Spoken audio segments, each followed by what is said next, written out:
We represent that swag, that MEAC. And let me say, what's up to Tennessee State? You tune into the HBCU Sports Lab with Dr. Bill, Mike and Charles, and I'm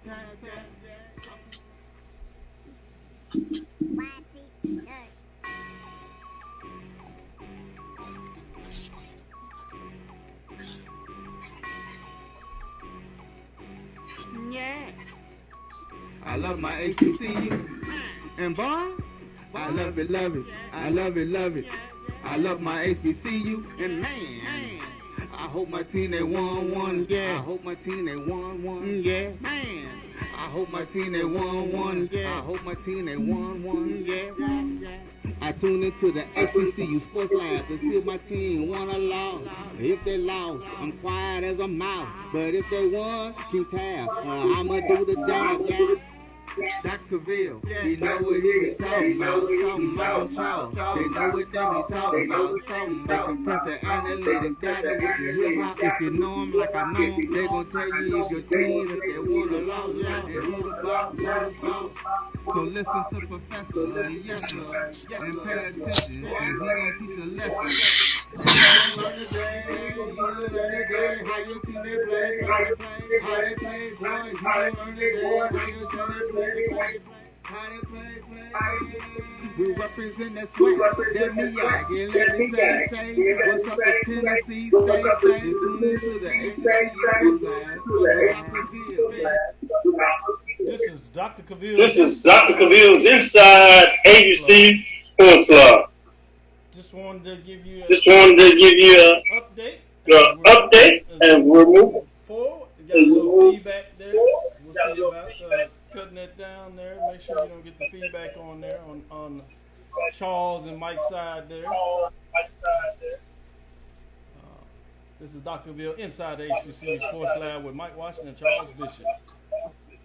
Just wanted to give an update and say this is, as we move forward with the show, we'll be adding some new team members, so we'll give you some updates on what's going on there. But we're going to get right into it because we got a full jam-packed show and we're ready to go. So with that, without further ado, let's jump it over to Charles and go over to Mike. Mike, what are some of the HBCU news of the day? Well, greetings everybody. Happy Tuesday. It is Taco Tuesday for those of you who don't remember. So I'm going to get my Taco Tuesdays and I'm going to get my margarita. Unfortunately, in the midst of COVID-19, Dr. Bill and my esteemed co-host over there, CB, we've got a number of sanctions levied by the NCAA. And at the top, and what comes near and dear to us here in the SWAC and based out of Texas, is that Prairie View A&M has released an official statement, but unfortunately is preparing for academic punishment. Their APR has fallen below rates. There was a report released, and it revealed that both the PVAMU football and men and women's basketball teams achieved unsatisfactory APR scores. As a result, the football team has been ruled ineligible to participate in postseason competition, such as the SWAC championship, man, the NCAA Division I playoffs, man, the Celebration Bowl, man, the women's basketball team, which was starting to ball out of control a little bit behind my cohort's team, Jackson State. The women had a tremendous season. Will be penalized with a shorter penalty. I think they'll be penalized in practice hours, but Prairie View is one of many schools that the NCAA has leveraged sanctions against for APR and falling below academic standards. So that's the separate part. I just wanted to start off that story, unfortunately, leading with my alma mater, the Prairie View A&M, falling to sanctions. And if you check the Twitter routes, some of you guys have been on some of the social media. There's a lot of alumni who are very upset about this, and there's all kinds of blame going out there, and there's all kinds of reasons for that. But it's really unacceptable. It's unacceptable. So. Yeah, I'm hearing a lot of that in regards to being unacceptable in so many different ways.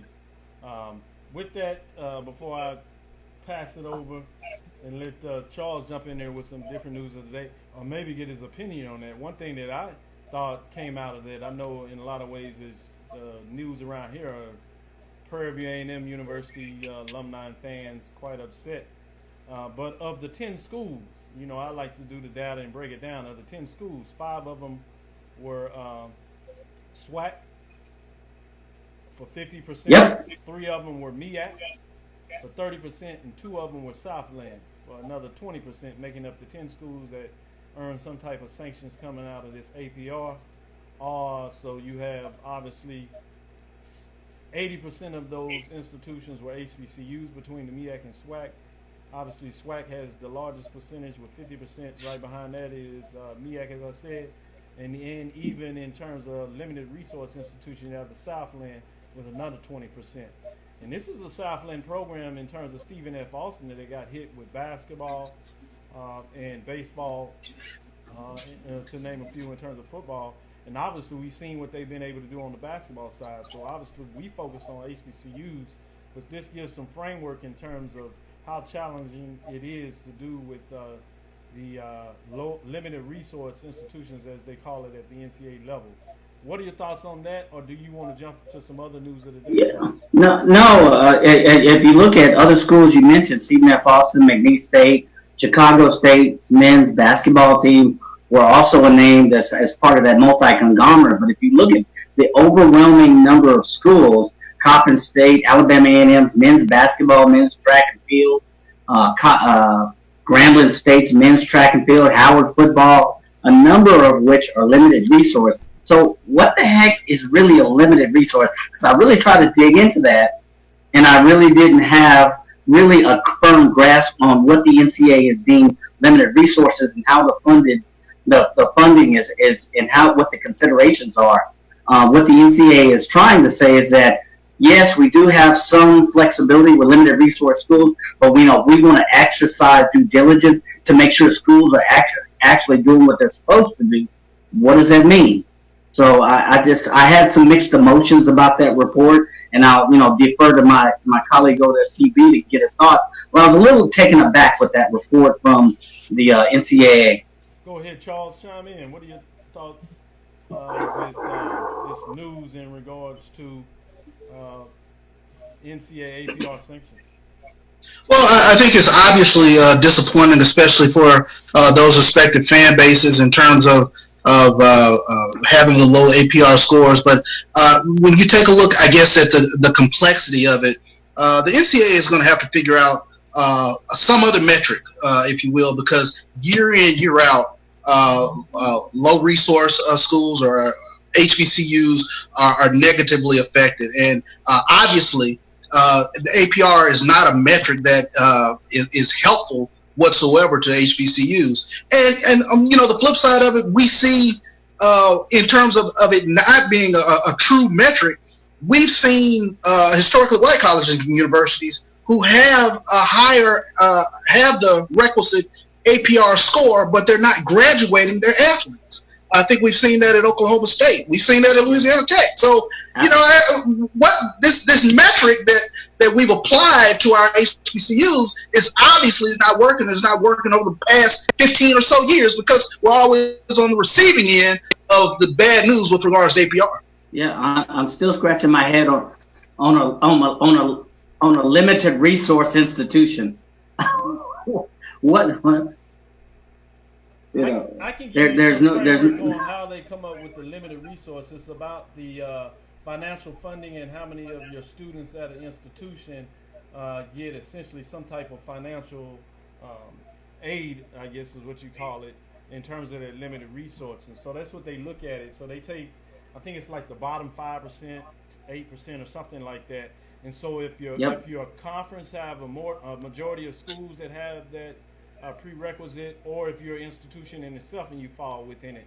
So that's how you can get it. So essentially, it's all the HBCUs. I think there were a couple that came out, and then depending on whether they were in a conference where the majority of HBCUs were in, then they were also included in this formula. And that's why you see like some schools out of Southland that are also by NCAA's qualification are named under this limited resource institution. So it's not just HBCUs. Basically, it does include all HBCUs, but it is all these institutions. And it's a formula that they use in regards to the amount of financial aid that the institution gets and how that affects athletic aid to some degree. So that's just to give everybody an educational update in terms of what that is. But I know what you're saying, Mike.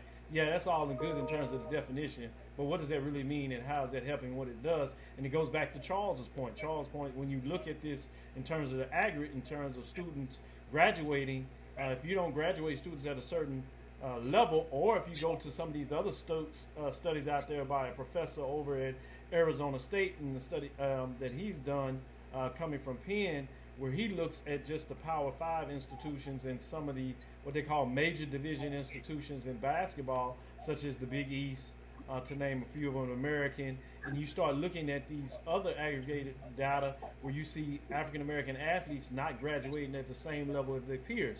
So we know there's some disproportionality in the APR number. You can go back historically, and there's some research and studies out there. One of the reasons they came out with the APR is the graduation study rate that the NCAA and a lot of these Power 5 institutions and those top tier basketball institutions were getting hammered because of just what Charles said. They were not graduating their players. So they came out with a formula to do that.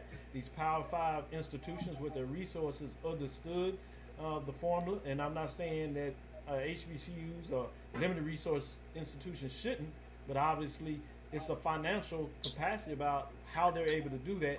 And the data doesn't lie. After a while, after this is repeated and comes over and over again, it has to come to a point where you start looking at these things differently and start saying, this is not working in the way that we planned it to work. So there's some other ways that has to be done. And for that, I remember previous president, Dr. Rudley, really chimed in and was the prevailing president and sat on some of these commissions and said, hey, there's some major problems here. And that's where they actually started doing this actual additional funding and created this liminal resources. But we're seeing that's just not enough. And I'd imagine during this COVID-19 pandemic, to bring that full circle all the way back around, that you're going to see this exacerbate in a lot of ways for a lot of these institutions. And again, this is not to scapegoat these HBCUs, and in this case, Prairie View A&M, because there are some institutions, one that I teach at Texas Southern University, that has found a formula to do it, but there has to be some strategy about moving forward.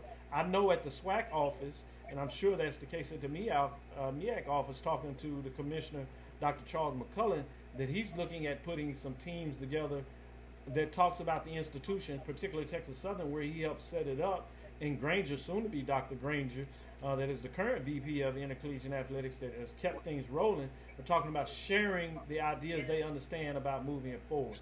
I don't want to belabor this point because I think next week we'll have a chance maybe to go a little deeper into an entire show to do that. But I did want to make sure we got a couple of other news out there before we end up going to our guests. So with that, Charles, any additional news that you want to provide for us? Yeah, and this is on a somber note, and this comes to us courtesy of Coppin State Athletics by way of HBCU Game Day, our friends over at HBCU Game Day. But Coppin State University and its athletic department is mourning the loss of former head women's basketball coach Tori Harrison, who passed away earlier this month from Machado-Joseph disease. And during her time there with the Eagles for 5 seasons, from 1992 to 1997, and from 1992-93, she was the MEAC Coach of the Year after leading the Coppin State to a 20-9 record with a 12-4 mark in conference play. She guided the Eagles a 61-77 overall record with a 45-37 mark in the MEAC, while also serving as the school's senior women's administrator. So definitely want to send out our prayers to the Coppin State family. No doubt about that. We certainly need to make sure that we're sending out prayers to them in regards to what's going on there. With that, Mike, any additional news that you had going on? Yeah, a couple of teams cutting programs. If you'll recall, a couple of weeks ago, we talked about getting kind of a feedback here. Okay. So a couple of weeks ago, we were talking about teams, and their approach, in this COVID-19 crisis. Well, we have at least 13, and this is really the tip of the iceberg. We have at least 13 teams, as announced today, that are cutting spring program. Furman is cutting baseball and men's lacrosse. Cincinnati, men's soccer program. Bowling Green, baseball program. Old Dominion, wrestling program. Akron, men's cross country, men's golf, men's tennis. And then you get down the list and you look at Morehouse University, which just announced on Monday a round of furloughs and pay cuts and job termination that will impact the entire campus. So this is part of the implementing the cost reduction plan to counteract anticipated budget deficit for the upcoming school year. While this is triggered in large part by the COVID-19, the cost reductions were prompted by a budget shortfall in September of 2019.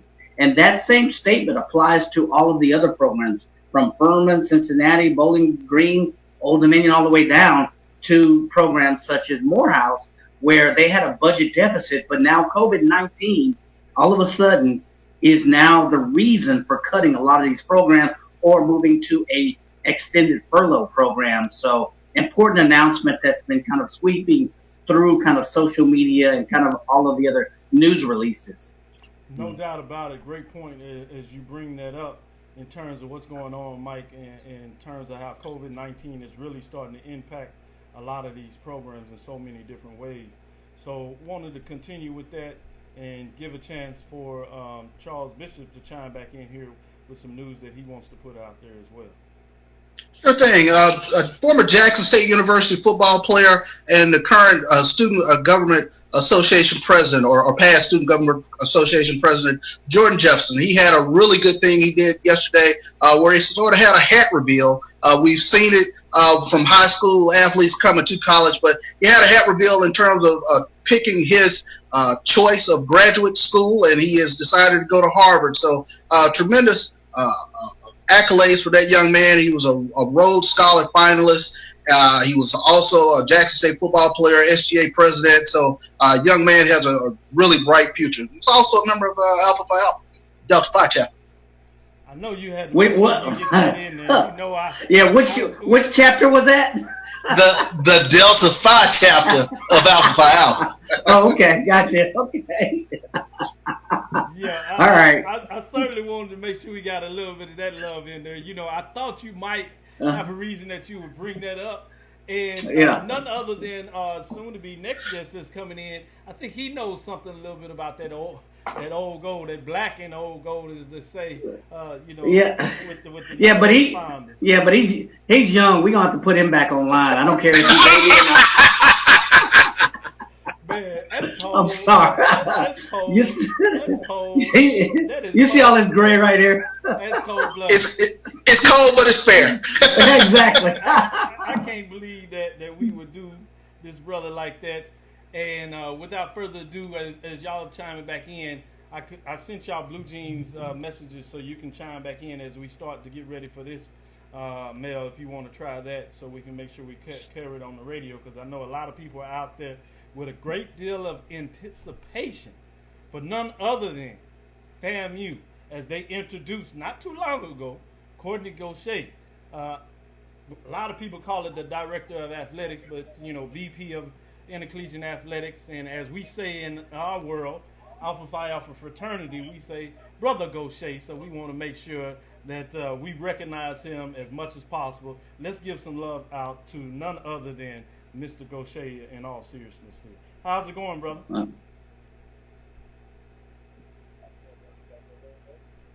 Yeah, we're doing well. See if you get a little bit in terms of your volume there. How's the volume on y'all sound coming? Yeah.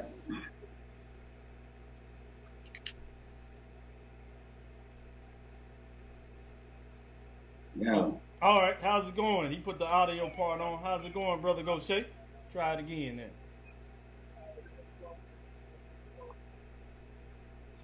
So no doubt about it, still having a little volume issue there. We're gonna see if we can work through it in terms of your sound there. How y'all get him on that side, Charles and Mike?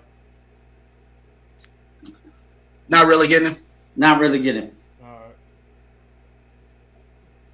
It's very low on your side, Kortne.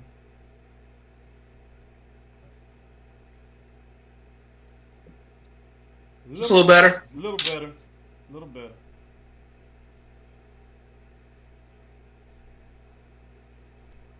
Go ahead.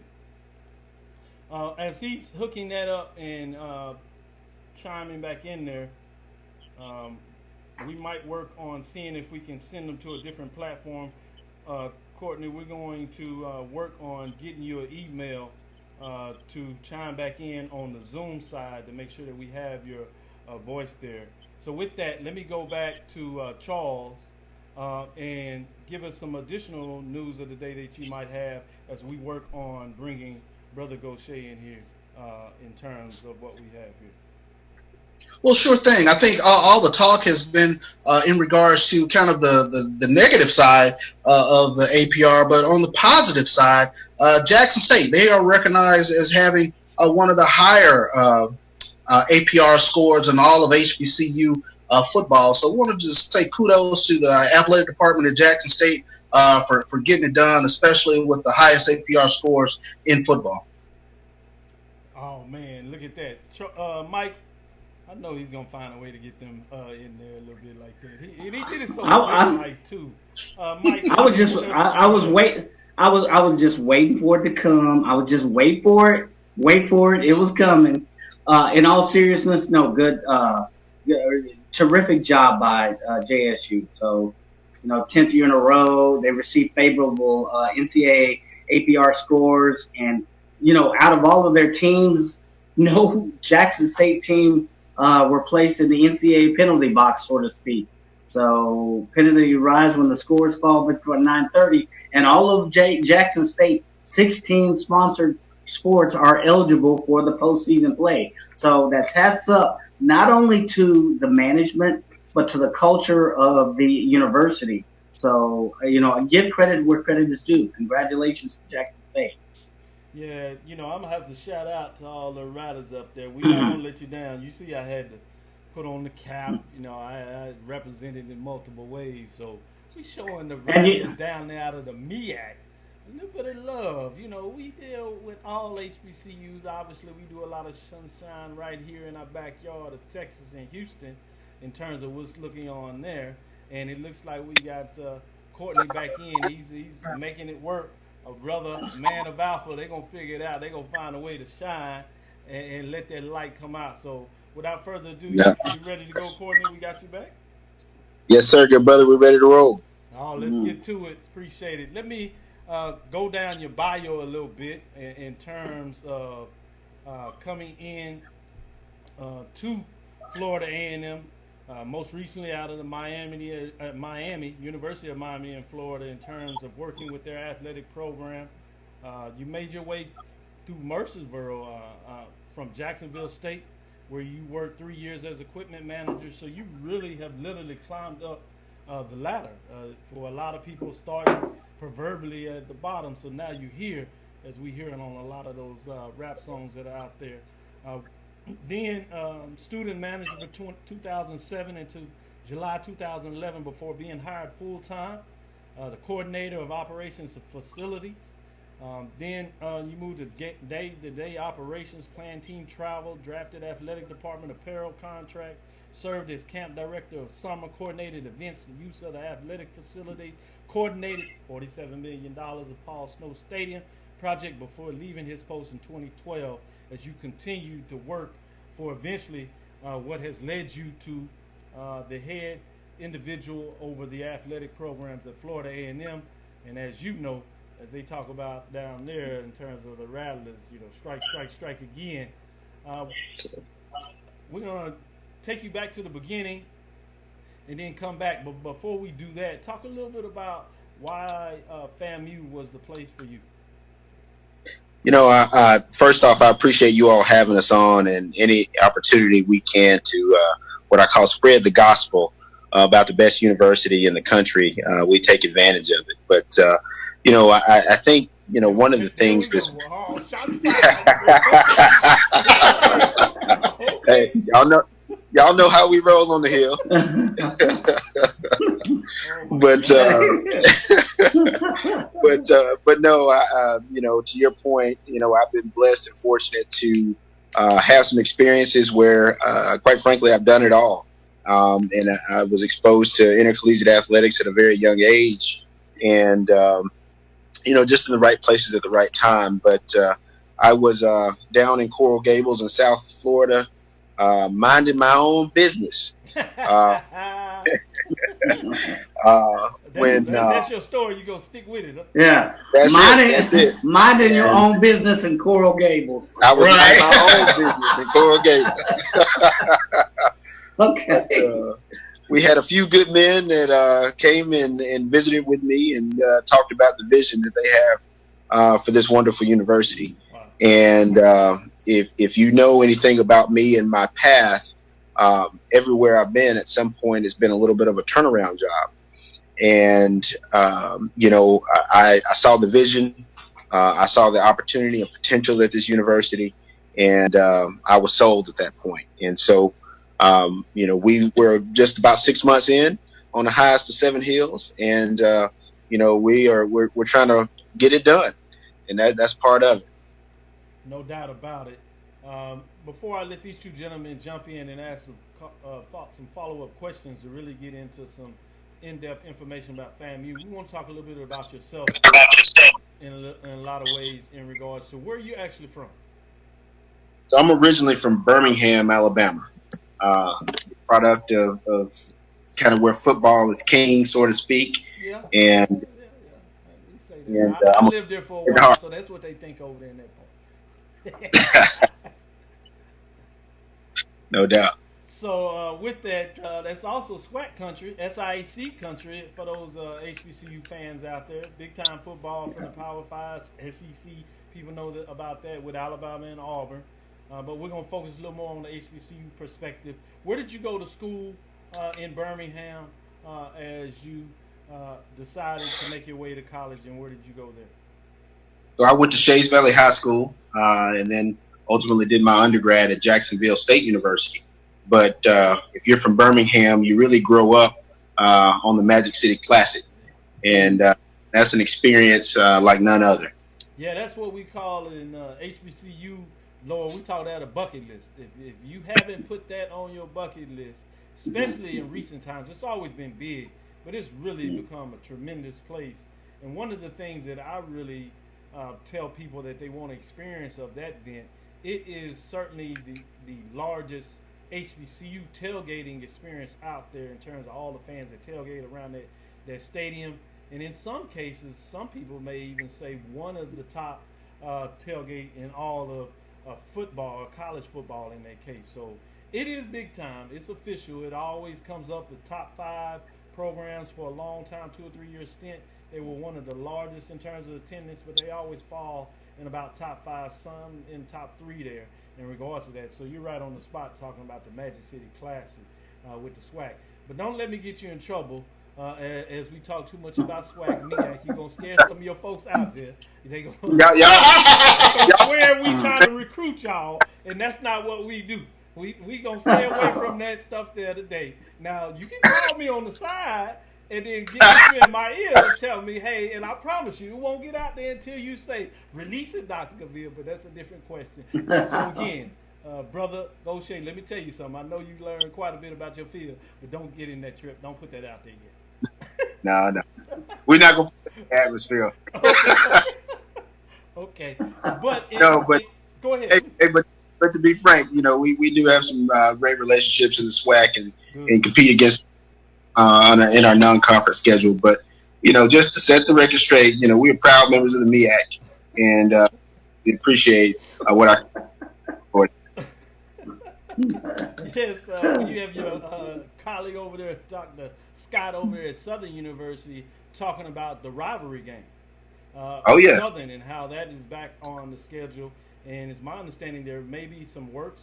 I don't know if you're able at liberty to talk about it in terms of extension of pushing that game even further. I know, obviously, last year, big time matchup, big time game with Southern traveling to Tallahassee with the Rattlers getting it done under Coach, make sure you tell my buddy down there, Coach, much love, but he shot us about. He done left Prairie View, and he down there doing his thing, went home, so we accepted that. But make sure yes, tell Coach Simmons hi. Yes. Hey, let me tell you something. When Coach Simmons was at Prairie View, I tried to get camouflage football gear. Now that he's at FAMU, I'm invoking my fraternal bond with you to pull rank. Don't say nothing, but I just want some FAMU camouflage football gear because he wouldn't make it happen. No pressure. I'm just trying to get you to make some things happen. That's all. So, You never know. Go ahead. You never know. All right. Good deal. That's what he said. Man, it's too much. That's too much. So you see on this show, you have just some full circle, full disclosure for all the viewers out there. You have Mike Washington, as you can tell with his Prairie View shirt on, with the alpha paddle in the back. Yes, we are still a non-hazing organization. We need to put that out there. We don't want he did his undergraduate studies in chemical engineering at Prairie View A&M University. You have Charles to the right. He also is a brother of man of Alpha Phi Alpha fraternity, going through the chapter there at Jackson State University. He talked about that a little bit with the young man that had his hat taking ceremony as he finished with the football program there and now is taking his talents to Harvard for graduate school, as he was able to get that done coming out of this chapter. So we're proud graduates there. Myself, undergrad, is at Prairie View A&M University. I was brought in, make sure I say that right, I was brought in, none of that other stuff, by that young man right there, Michael Washington, so blame everything on him. But all of us have this unique connection that we all did graduate studies at Texas Southern University. Mike, the executive MBA program over there. Charles, which I'm really excited, in the Master of Science in Sports Studies and Sports Leadership. Brother Kortne, as you appreciate that side of the academic field over there at Texas Southern University, where we opened that program most recently, and I did my master's and a graduate PhD doctoral degree over there at Texas Southern University. So we do all that in full disclosure so people don't think that we're going back and forth. But let Charles jump in here with this opportunity, since Mike had a chance to say some things, and we'll keep on with this conversation as we build towards the things that you're doing at FAMU. Before I do let Charles jump in here, I know that you're having a big program that you're talking about now, and we'll bring that back again so you can talk about it again. But in terms of this champion program, talk a little bit about that, and then I'll let Charles jump right in there with a follow-up question. Yeah, so for us, we kind of hit the ground running in a lot of different areas. We're a very high-profile program. Our fan base is rabid, and one of the things that I'm really big on is, okay, put your money where your mouth is. And if we really want to take our program and we want to have a national championship caliber program, which we do, we've got a great coach, we've got great student athletes. On the competition surface, but also in the classroom, then it takes resources. And, we're not shy about it.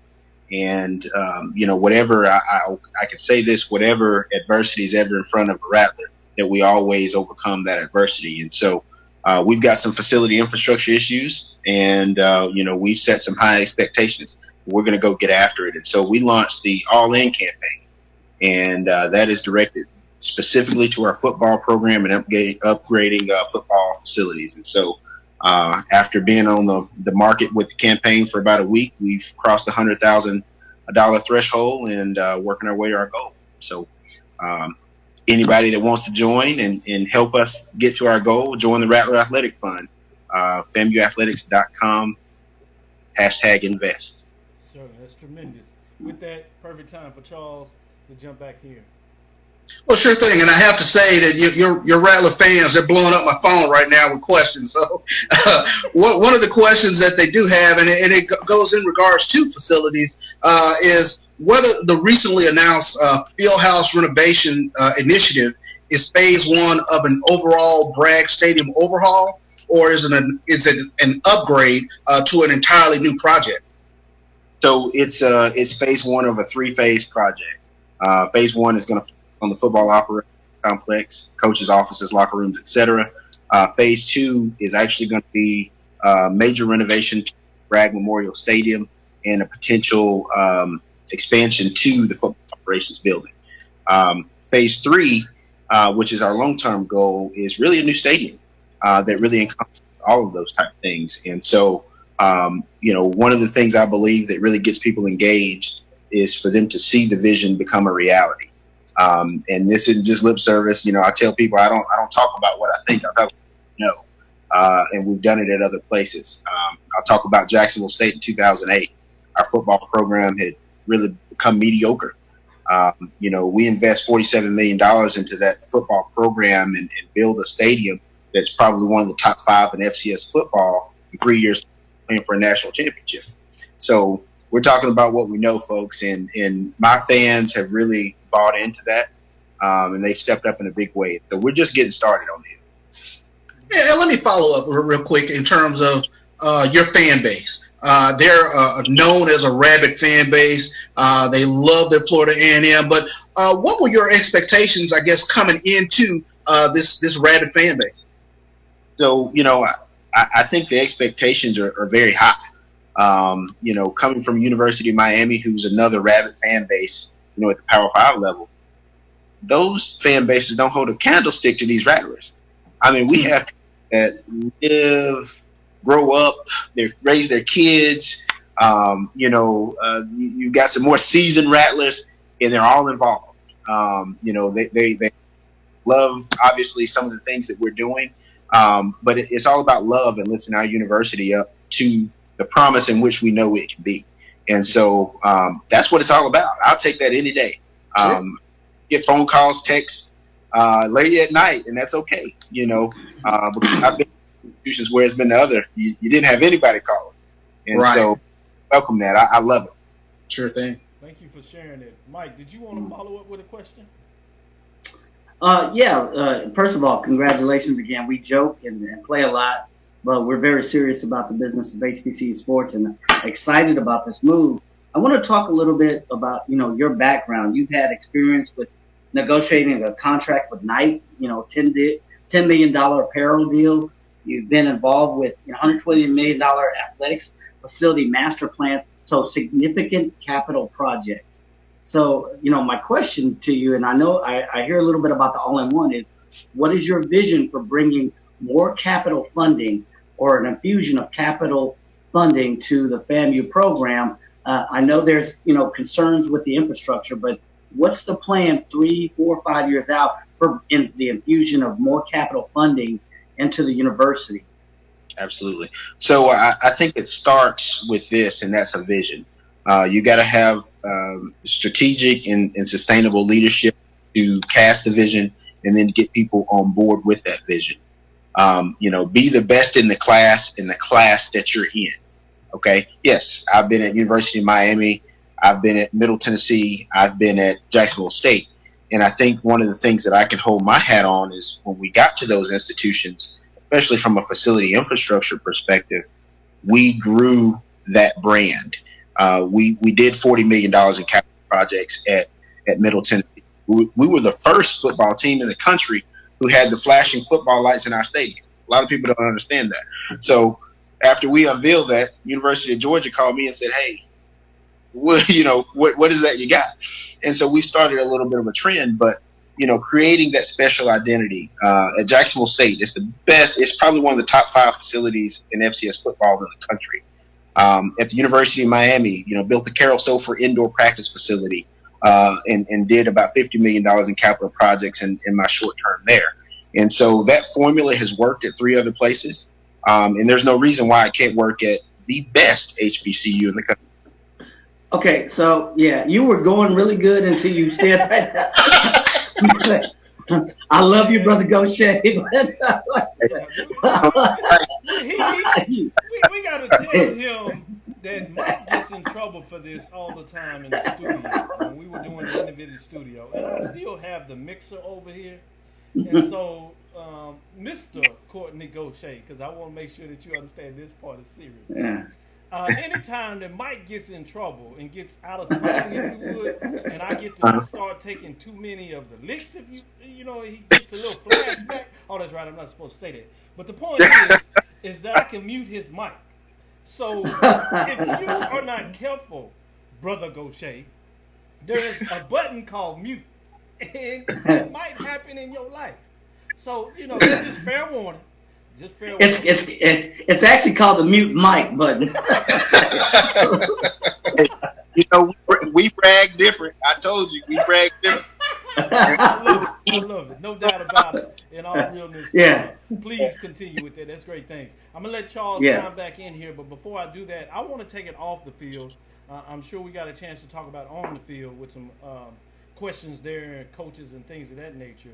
But taking it off the field and to some degree into the classroom. Obviously, a report came out today in regards to the NCAA and APR.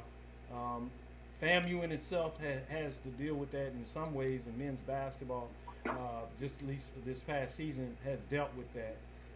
What is your formula and your strategy, if you're willing to share with us, your experience about dealing with APR, academic progress rate? Because we've obviously seen that it has hit HBCUs in, as NCAA terms, limited resource institutions, which are not just HBCUs, but obviously our fans focus on that, and so we see that out there a lot. If you would, please provide us some insight, if you would, and some wisdom possibly to share with the fans out there trying to figure this out from that perspective of how you deal with APR. If you have a plan moving forward, what is it? Right. Well, I think, you know, philosophically, you know, HBCUs kind of get the black eye. It's because, you know, I would say opportunities and access. Now, as an athletic director, I think fundamentally when you start to get into compliance and academic issues, that it starts with accountability. Okay. So if you don't set the tone as the AD and aren't involved in these processes from day one, okay, that means, okay, who are the type of kids that your coaches are recruiting? I get it. We all want to win, but we got to win in the classroom. All right. So it starts there. Then making sure that, you know, you can have best football coach in America, but if you don't give them the resources to be successful as a program, meaning academic advisors, people who can guide student athletes through whatever challenges they have, you know, mental health is a big issue that sometimes sidetracks student athletes academically. These are real issues. And so our focus has been on the student athlete experience. If you get that right, if you get compliance and academics right through the student athlete experience, then everything else becomes exponentially more difficult, exponentially more easier. And I tell our staff here all the time, hey, compliance and academics is going to be our offense and defense, right? So if we get those things right, everything else will pan out. And, you know, I think that's one of the things that the formula at the lower resource institution level has been a little bit skewed, because I think we put the emphasis on, hey, getting them in, getting them eligible, but then are they truly being successful academically? You know, we might get a year or two out of them before it catches up with us, but that's not a good formula for long-term success. And yes, FAMU, we've had our challenges. We have. We're still facing some of them, to be honest with you. You know, my goal is to make sure that those days are behind us and keep us on a path that moves us forward.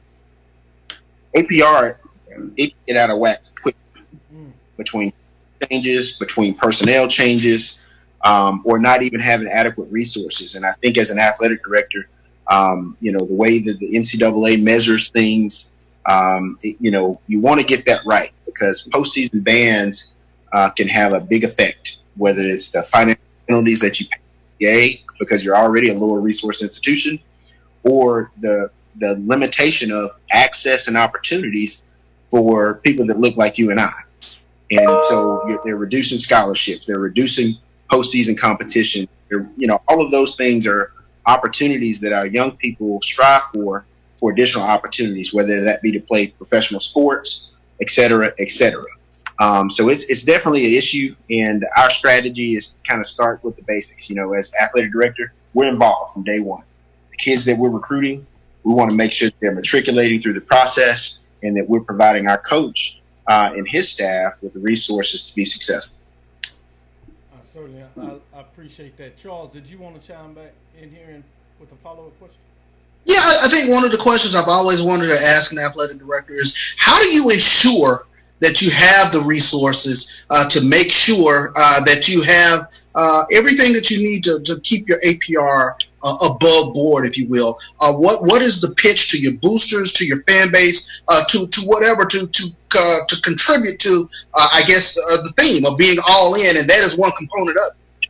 Yeah. So to your point, it's just that. I think you've got to tell the truth. Everybody likes the shiny stuff. They give to the facility projects, or they want to give to the salary and all those type of things. But they have to understand, to win a championship, it's a process. Nick Saban talks about it all the time, the process. He focuses on running an athletic department is a process. And, when you identify and relate that to your boosters, there has to be a certain level of commitment. All right. You want to be champions? Okay. This is what it takes to get there. Okay. If you're not willing to get there, okay, well, let's it's a gut. This is who we are then. We're not a championship program. And I haven't met a Rattler who's not expecting the championship. So it's been pretty in Tallahassee. Right. Yeah. I can appreciate that. We call this Dr. Will's Inside the HBCU Sports Lab, and the Dean of College HBCU Sports. And I'm saying with this interview, in a lot of ways, you're taking us to school. So I really like the way that you're handling this master plan. I had to find a way to put it in there. If I wouldn't play the music, that's right. But in all seriousness, there's an article when you almost first came into Florida A&M with one of the big rivals you have in the MEAC at North Carolina A&T. And obviously on the football field, the Rattlers have gotten the better of this deal on the field the last 2 years. Obviously, it didn't play out in some conditions in terms of the Rattlers being able to get to the Celebration Bowl. One, in terms of the APR we talked about earlier, and then in terms of tough loss after doing that 2 years ago and couldn't close the deal with Bethune-Cookman. That's another discussion. I'm sure that you're ready to get that off your chip. But with that, every cat only has 9 lives. So that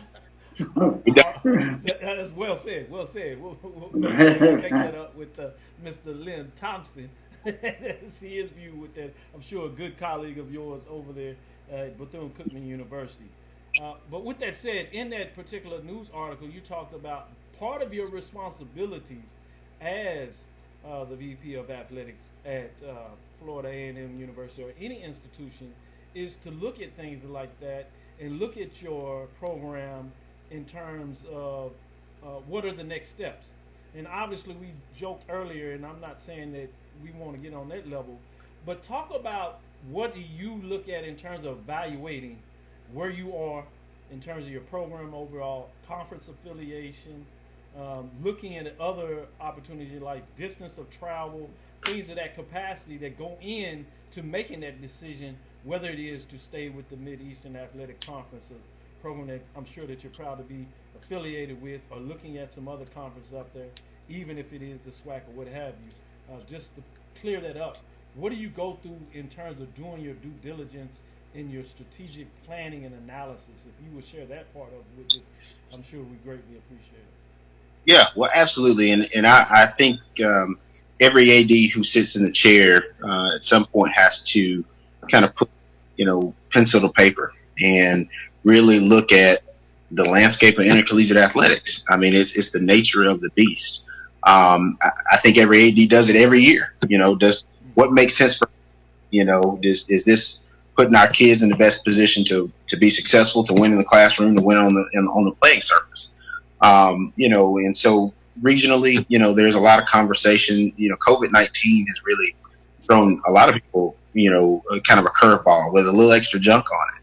And I was talking to some FBS ADs this week, and they're like, hey, we want to play you in every sport. You want to know why? It's because we can put our kids on a bus and get to you in 3 hours and turn around and come back. It's a real issue. And I think it would be premature. And I've gotten the questions. I've seen some of the blogs out there, and I think it is speculation at this point. But again, we're proud members of the MEAC. The relationships that we have, with elite academic institutions. But again, great partnerships in the fact that, we own our own classic with Bethune-Cookman. Those things that you don't want to quite upset the apple cart. And so you do have to be strategic. The landscape does change very quickly. We saw that with A&T's departure. I'm not going to get Coach Washington's blood pressure up, but as you can see, Coach Simmons has kind of run them right on out of the league. So, Wow! All right. Wow! Man, we need some sound effects for that one. Right. Man, wonderful conversation as we start to come out up to the top of the hour and come to a close.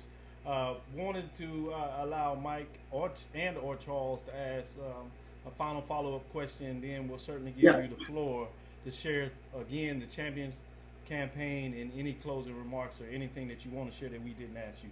Mike, you want to follow up with anything? Yeah, I think he was getting into, kind of the meat of my question. You talked about your strategic approach, but you step into a very dynamic situation with COVID-19. And given you don't have COVID-19, now you got transfer portals to manage, maybe a delayed season.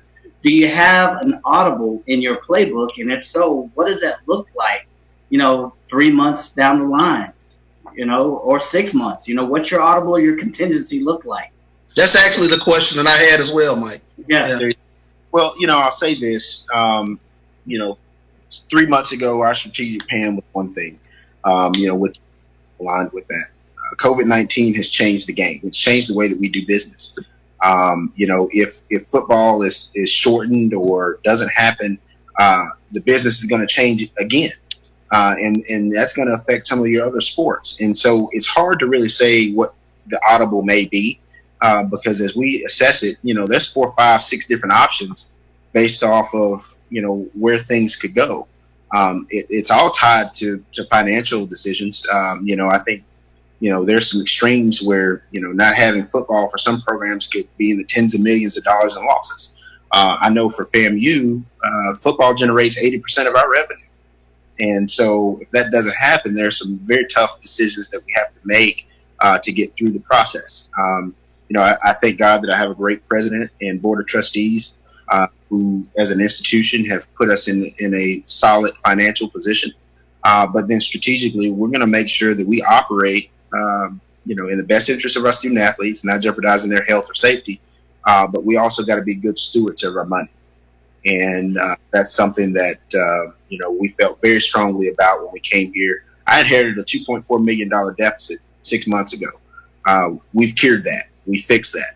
And so, again, I tell people my job as athletic director is to hit the curveballs. This one's a little different with COVID-19, but we need to hit the curveballs and make sure that we work very hard to put our kids in the right position. Yeah, COVID-19 is a real knuckleball. Absolutely. So that's a knuckleball sinker. Right. Charles, I know that you said that was part of your question. Did you have the additional one that you wanted to get in there, or was that good? Well, no, it was along those lines in terms of how do you manage, I guess, dealing with the COVID-19 and trying to do things in the best interest of your student athletes. No doubt about it. Thank you for that. One thing before we turn it over to you is talk a little bit more about the importance of the relationship that people outside of athletics alumni may not realize of how important it is to really have the VP of Intercollegiate Athletics, or the AD, as well as the President, Chancellor of the university, and the Board of Governance strategy, having all three of those parties along with the alumni on the same page in terms of moving the overall university forward as well as moving athletics forward. So, that's a really, really good question. And, I'll say the thing that has kind of been our formula here, and you can't do, neither one of those will work in silos without one another. So if you're not in line with your president, your board of trustees, and to be honest with you, your National Alumni Association, you don't stand a chance. And that's just the way that the game is played. But when you start talking about big time college athletics, in which we feel very confident that's you've got to make sure that strategically you're in constant communication because things change. But then everybody's on the same page with the vision moving forward. Okay, there are tough conversations in there. Sometimes you have to break some, I guess you could say, traditions to move the department forward. That's a tough conversation in some cases. But again, I tell people, hey, I'm not going to ask you to do anything that I haven't done or can't do. But this isn't lip service about what I believe or what I think. Again, we talked about the process and what really the opportunities that I've been blessed with. We've done it from the equipment manager who's on the low end of the totem pole as an athletic department, all the way up to now being an athletic director. And so that's one of the things that I believe have prepared me to lead and to work with my president and work with my board of trustees and my National Alumni Association, is because you've truly come up in the industry where you've had to do every level. So conceptually, I understand what it takes to be an equipment manager at D1 level. Right. Okay. I understand what it means to run a football program. I've been a director of football operations, all those type of things.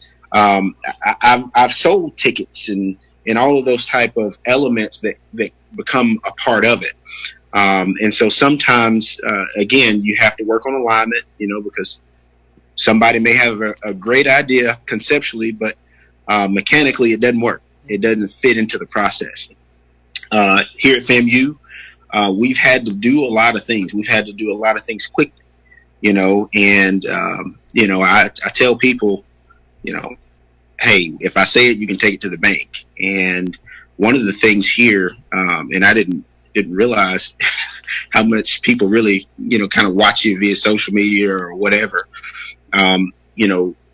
We said we were going to put out season tickets on this date. Boom, they were out. People were like, well, they've never been out this early. Hey, we're going to do something different.